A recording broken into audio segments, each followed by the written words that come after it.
Good day mga ka-soilmate at kapwa ko retirees. Eto, sinimulan ko na yung paglilinis ng garden ko kasi medyo kaya ko ang lamig at ako'y naboboard na sa loob ng bahay. So, ito ang dami, daming nililinis. Ito nilalagay ko na sa nagdagay na ako ng bag, puno na yung green bean. Kaya medyo maaliwalas na, nakalinis na ako ng ilan. Palamig pero bearable. I don't know anong degrees ngayon pero natutuwa ako kasi kahit papaano nalinis ko itong garden. Sorry na ilagay ko yung kamay ko. Yan, yon i-rake ko pa. Tinanggal ko na yung blackcurrant kasi sabi nila yung daw nito, yung kanyang roots ay pumapatay ng katabing halaman. Ay nakakaawa naman itong aking rhododendron na 10 years ng buhay. Kung mamamatay lang siya dahil do sa blackcurrant, I might as well remove na lang sa blackcurrant kasi yung rhodo kahit sinong katabi niya, hindi siya namamatay. Hindi siya pumapatay ng katabi niya. So ito, I will bukas siguro inuunti-unti na namin, tinanggalan namin yung napakaraming sanga at mini sanga, yung mga mini branches para magbigay space para dito sa rhododendron. Meron ng mga nag-i-start na siyang may mga buds na sayang naman kung mamamatay siya dahil sa blackcurrant. Siguro yung blackcurrant meron naman ako isa sa paso, tama na yon. Anyway, hindi naman namin masyadong kinakain yung kanyang fruits. Ang ganda lang ng bulaklak. Pero yung kung makakasira siya ng ibang halaman, I might as well remove. So, ito dalawa, ito yung ini-start namin i-dig out, yung blackcurrant at extensive na yung ugat masyado ng marami. Kumbaga, naka-built in na kasi 5 years na siya 5 years na siyang nasa amin. Kasi, tulad nitong holly, hindi siya nabubuhay kasi parang ito yung holly. Hindi siya lumalaki. Siguro kasi yung ugat ng blackcurrant ay humaharang. Kumbaga, I don't know kung meron siyang certain chemicals na pumapatay nung kalapit na halaman. Tapos itong fencing namin, kasi ito, alam mo naman dito, ang fencing sa Canada ay usually yung katabi mo, mag-share kayo ng cost. Hindi ko masyadong kilala itong katabi ko kasi renter lang yung nakatira dito, yung owner.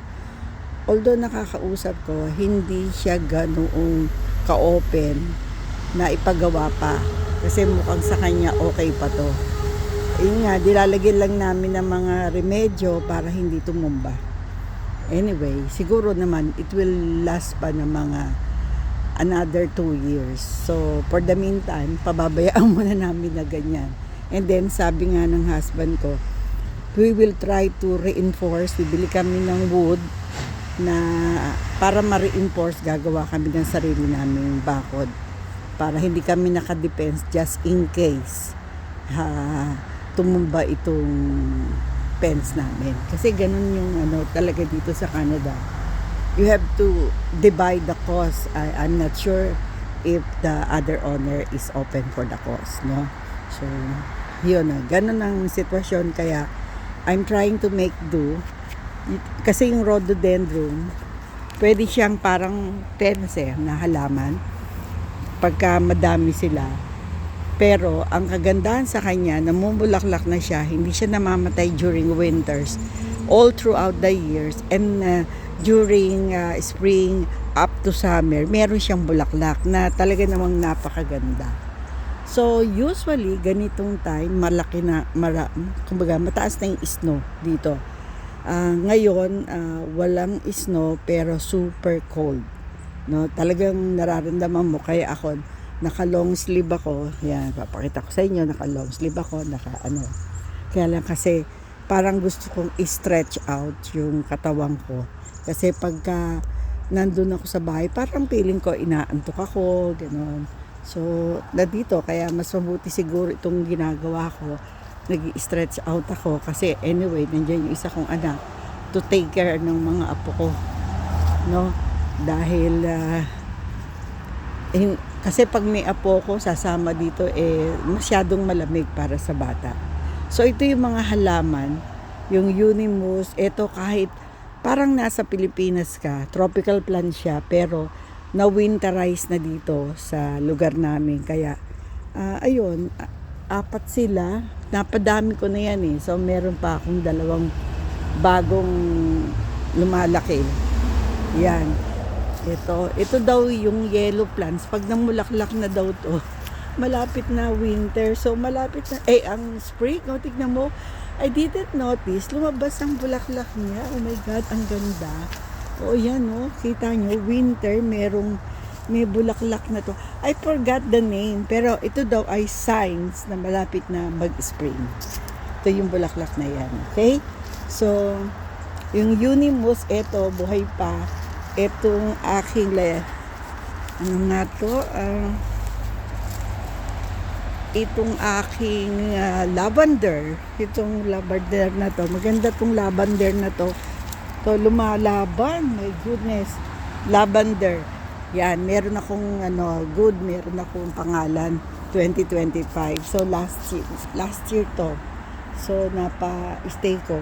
Ang nakakatuwa, nandito pa to.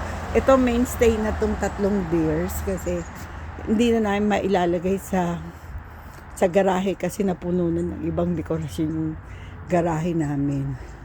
Yung kotse nga nasa labas na, wala nang garahe. So meron ako isang blackcurrant doon sa dulo. Enough na yon para meron ako ma-stay. Ito yung aking hydrangea.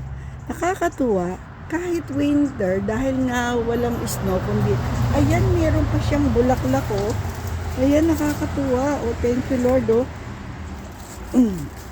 Kasi under the cedar tree to. Kaya siguro naprotektahan.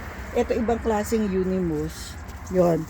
So, ito na lang lilinisin ko siya. Ay, salamat. Hindi lahat.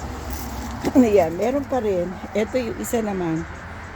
Isang klaseng hydrangea ko. Nagsisimula ng tagsibol. No?